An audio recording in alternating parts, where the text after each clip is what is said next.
অভিষেক বন্দ্যোপাধ্যায় এক বক্তব্য রাখতে গিয়ে ডাইরেক্ট বলে দিলেন বিজেপির দালাল নওশাদ সিদ্দিকী। নওশাদ সিদ্দিকী একটা আইএসএফ কে ভোট দেওয়া মানে সরাসরি পদ্ম ফুলে নরেন্দ্র মোদীকে ভোট দেওয়া। সত্যি তো হতেই পারে হয়তো তাদের কাছে বিজেপির দালাল নওশাদ সিদ্দিকী, কিন্তু সাধারণ মানুষের কাছে, রাজ্যবাসীর কাছে নওশাদ সিদ্দিকী যেভাবে তার গ্রহণযোগ্যতা অর্জন করেছে সেটা কিন্তু মানুষের কাছে যতই বলুক খাচ্ছে না। বাংলায় চলছে নির্বাচন, আর এই নির্বাচনী প্রচারে কে কার কি বলছে তুঙ্গে একেবারে রাজনৈতিক মহল। আমি ধরে নিলাম অভিষেক বন্দ্যোপাধ্যায় যখন নওশাদ সিদ্দিকীকে বিজেপির দালাল বলল, তার বলা উচিত ছিল 294 সিটে এসওসি কিন্তু লড়াই করছে, তাদেরকে কিন্তু বিজেপির দালাল বলতে পারতো, বলেনি। কারণ নওশাদ হচ্ছে একটা নওশাদ সিদ্দিকী পরিবারের জন্ম, মুসলিম, সেটাই গন্ধে হয়তো তিনি বিজেপির দালাল বলে দিলেন।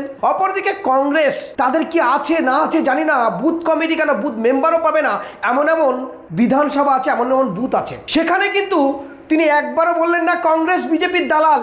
কারণটা কি বলুন তো দেখি, বোঝাই মুশকিল। এই বুঝতে গেলে মানুষের অনেক শিকড় থেকে বুঝতে হবে, কারণ নওশাদ যেভাবে কথা বলছে পরিষ্কার চিত্র উঠে আসছে বিধানসভার মধ্যে কি হয় আর বিধানসভার বাইরে কি হয় সেটাও কিন্তু প্রকাশ করে দেয় মানুষের সামনে। রাজ্য জুড়ে যে চিত্র উঠে আসছে, একাধিক তৃণমূলের যারা ভোট প্রচার করছেন, যারা দাঁড়িয়েছেন, তারা কিন্তু আইএসএফ এর বিরুদ্ধে বলছে, তাদের কিন্তু বিজেপির বিরুদ্ধে বলা যা দেখতে পাচ্ছি না। দ্বিতীয় কথা, অভিষেক বন্দ্যোপাধ্যায় আপনি জেনে রেখে দিন, আইএসএফ এর ফ্ল্যাগ মারা নিয়ে তৃণমূলের সঙ্গে অশান্তিতে জড়িয়ে পড়ছে, এমনকি তাদের হাতাহাতি পর্যন্ত হয়ে যাচ্ছে, মারপিটও পর্যন্ত হচ্ছে। কিন্তু আপনি বলুন তো দেখি, একাধিক জায়গায় প্রমাণ করিয়ে দেব বিজেপির পতাকা অর্থাৎ বিজেপির ফ্ল্যাগ যে সমস্ত তৃণমূলের বিধায়করা দাঁড়িয়েছে তাদের বাড়ির সামনে ভরে আছে, জায়গা নেই তৃণমূল আর বিজেপির ফ্ল্যাগে। এমনকি রাজ্যের মুখ্যমন্ত্রী মমতা বন্দ্যোপাধ্যায় ভবানীপুরে দাঁড়িয়েছে, সেই কথা আপনারা শুনেছেন, কি হিটলারি মনোভাব বিজেপির প্রার্থীর, এবং যেভাবে তারা ফ্ল্যাগ লাগিয়ে রেখেছে বিজেপির, আপনারা হয়তো বাকযুদ্ধ মুখে করছেন, আর এখানে কিন্তু গ্রামগঞ্জে যেভাবে আইএসএফকে অপমান করা হচ্ছে, তাদের মারধরের কথা উঠে আসছে এবং তাদের ফ্ল্যাগ ছিঁড়ে দেওয়া হচ্ছে, এটা কিন্তু শোভনীয় রাজনীতি পশ্চিমবঙ্গে হচ্ছে না। আপনারা সাধু সাধতে চাইছেন আইএসএফকে, যদি এভাবেই নওশাদকে বিজেপির দালাল বলেন তাহলে আরও সবাইকে কেন বলছেন না? তারা কি আপনাদের বন্ধু না? এটা মুসলিম ঘর থেকে জন্ম নিয়েছে, অর্থাৎ সিদ্দিকী পরিবার থেকে এসছে, সেই জন্য ধরে নিলাম নওশাদ বিজেপির দালাল। তাহলে কংগ্রেস তারা কেন এককভাবে 294টা সিটে কেন তারা বিধানসভায় দাঁড়ালো? এটা কি অভিষেক বন্দ্যোপাধ্যায়ের মুখ থেকে আসবে না যে কংগ্রেস ও বিজেপির দালাল? আরও আঞ্চলিক বহু দল আছে, তারাও 294 সিটের দল প্রার্থী দিয়েছে, তারাও তাহলে বিজেপির দালাল। হুমায়ুন কবির, সেও বিজেপির দালাল, আপনারা বলে দিলেন, ভালো কথা, আমরা পরিষ্কারই কথা বলি। যদি হুমায়ুন কবির বিজেপির দালাল হয়, নওশাদ বিজেপির দালাল হয়, তাহলে কংগ্রেস, এসওসি, আরো যারা আঞ্চলিক দল দাঁড়িয়েছে এবং প্রতিষ্ঠিত দল দাঁড়িয়েছে তারাও তো বিজেপির দালাল। তাহলে যদি বিজেপির দালাল এরা হয়, ভোট কাটুয়া হয়, তাহলে তাদের সঙ্গে তো আপনারা আন্ডারস্ট্যান্ডিং করে নিতে পারতেন, সেটাও করলেন না। মানুষকে এই ভুল পথে কেন বিভ্রান্তি করছেন? আর যা কমেন্টে লিখছে প্রতিটা মানুষ কিন্তু আপনাদেরই দোষ দিচ্ছে, আপনারাই দোষারোপ হয়ে যাচ্ছেন। কথাগুলো কিন্তু হিসাব করে বলা দরকার। কোনো প্রকার যদি সরকার গঠনে তৃণমূল কংগ্রেস আটকে যায়, একটা পরিষ্কার চিত্র আপনারা শুনে রেখে দিন। অলরেডি কংগ্রেস বলে দিয়েছে আমরা যে কটা সিট পাবো, তৃণমূল কংগ্রেস যদি একক সরকার গঠন না করতে পারে তাহলে তারা কিন্তু সরকারকে সাপোর্ট দেবে তৃণমূলকে। এদিকে হুমায়ুন যদি 4টে জিতুক, 3টে জিতুক, 5টে জিতুক, একটাও জিতুক, যদি প্রয়োজন পড়ে পড়ে মুখ্যমন্ত্রীর গঠন করতে অর্থাৎ সরকার গঠন করতে, তাহলে কিন্তু এই হুমায়ুন কবির কিন্তু তৃণমূলকেই সাপোর্ট দেবে, বিজেপিকে দেবে না। আইএসএফ অর্থাৎ বামফ্রন্ট যদি কোনো প্রকারে কম পড়ে যায় রাজ্য সরকারের গঠন করতে, যদি পড়ে যায়, কম পড়ে যায়, এরা কিন্তু বিজেপির দিকে যাবে না। এরা কিন্তু আইএসএফ এবং বামফ্রন্ট তারাও কিন্তু বাধ্যত তৃণমূলকে সাপোর্ট দিয়ে সরকার গঠন করতে পারে। তাহলে এদেরকে প্রকাশ্য বিজেপির দালাল বলছেন, এদেরকে কাছে না টেনে নিয়েছেন, ঠিক আছে, কিন্তু কংগ্রেসকে তো আপনি বিজেপির দালাল বললেন না, আরও যারা দল ধরেছে বিজেপির দালাল বললেন না। এভাবে বিভ্রান্তি চলছে। সত্যি কোনো দিনের জন্য যদি সরকারের প্রয়োজন পড়ে বিজেপির সঙ্গে হাত মেলাবে না নওশাদ বা বামফ্রন্ট। যদি বিজেপির সঙ্গে এরা হাত মিলিয়ে সরকার বিজেপির গঠনেই করে, তাহলে কিন্তু এদের রাজনৈতিক কেরিয়ার শেষ হয়ে যাবে। এটা সারা রাজ্যের মানুষ জানে, এরা নিজেরাও সেটা জানে। তাহলে কেন আজ অভিষেক বন্দ্যোপাধ্যায় একেবারেই বিজেপির দালাল বলে নওশাদকে ঘোষণা করে দিল? নওশাদের সিকিউরিটি নিয়ে আপনার প্রবলেম ছিল, আপনারা বলছেন যে নওশাদ সিকিউরিটি নিয়েছে কেন্দ্রীয় সরকারের কাছ থেকে। নওশাদ সিদ্দিকী হুমায়ুন কবিরকে চ্যালেঞ্জ, কেন্দ্রীয় নিরাপত্তা ছেড়ে রাজ্য সরকারের থেকে নিরাপত্তা চান। যদি এতটুকু বিবেকবোধ আর মনুষ্যত্ব থাকে, অমিত শাহর অধীনস্থ সিআরপিএফ আপনার পাহারায় থাকতে পারে না। নওশাদ কিন্তু বারবার আক্রমণ হয়েছে, জেল খেটেছে, আপনারা জেল খাটিয়েছেন, তৃণমূল সরকার জেল খাটিয়েছে, একদিন দুদিন নয়, প্রায় 40 দিনের উপরে জেল খাটানো হয়েছে, তাকে নিয়ে হেনস্থ করা হয়েছে। তার ওই কেসে কোনোদিন জেল খাটে না, সামান্য একটা প্রোগ্রামের অশান্তি নিয়ে যে জেল থেকে একদিনে বেরিয়ে যায়। অন্য লিডাররা বেরিয়ে গেছে, কংগ্রেস বেরিয়েছে, ছোট অনেক দল বেরিয়ে গেছে, কিন্তু নওশাদকে ধরে জেল খাটিয়ে আরও তার প্রসার আপনারা করিয়ে দিয়েছেন, আপনার দলের লিডাররা করিয়ে দিয়েছে, আর তাকে আপনার বিজেপির দালাল বলছেন। ঠিকই কথা, নওশাদের এতদিন জেল খাটানোর কোনো দরকার ছিল রাজ্য সরকারের? কোনো প্রয়োজন ছিল না। আপনারা তাকে তুলে এনেছেন আর আপনারা তাকেই বিজেপির দালাল বলছে।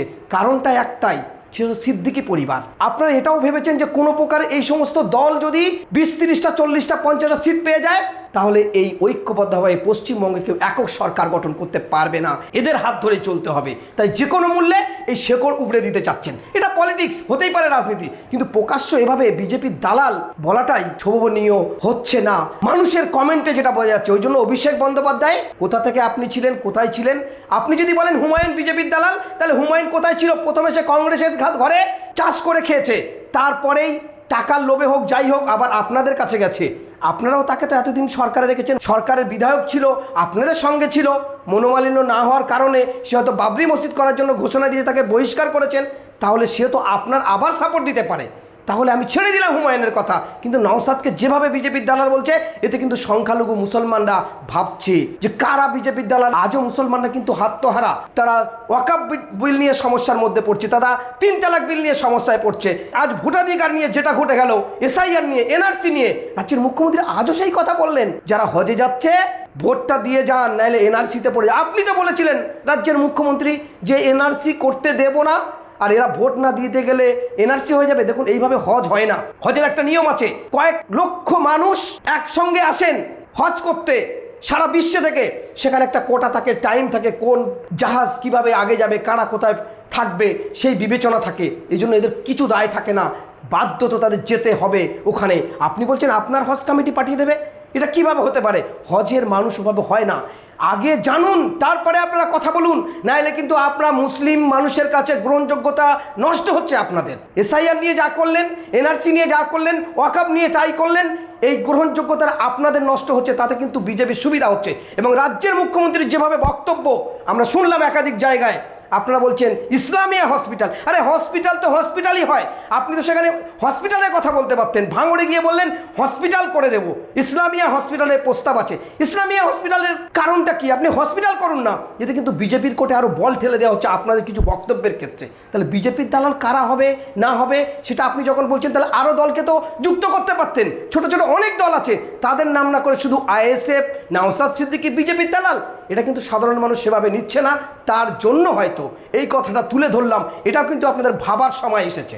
আপনার ঘরের লিডাররা বলছে আইএসএফকে ভোট না দিয়ে বিজেপিকে দাও, আবার বিজেপির লিডাররা বলছে যে আইএসএফকে না দিয়ে তৃণমূলকে দাও। তাহলে কারা সেটিংয়ে আছে? সেটিং কথা বলছেন।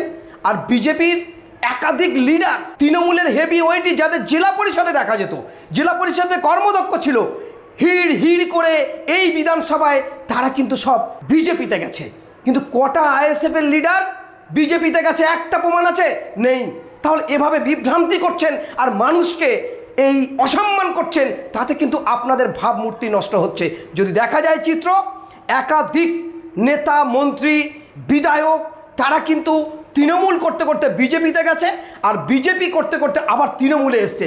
আপনারা কিন্তু আদান প্রদান করেন। আইএসএফকে এভাবে আদান প্রদান করতে রাজ্যের মানুষ দেখছে না, শুধু বিজেপি থেকে তৃণমূলে আর তৃণমূল থেকে বিজেপি। তাহলে দালালটা কারা হচ্ছে? আপনি ডাইরেক্ট বলছেন আইএসএফ এর বিধায়ক নওশাদ সিদ্দিকী বিজেপির দালাল। তাকে কেন আপনারা সিকিউরিটি দিলেন না?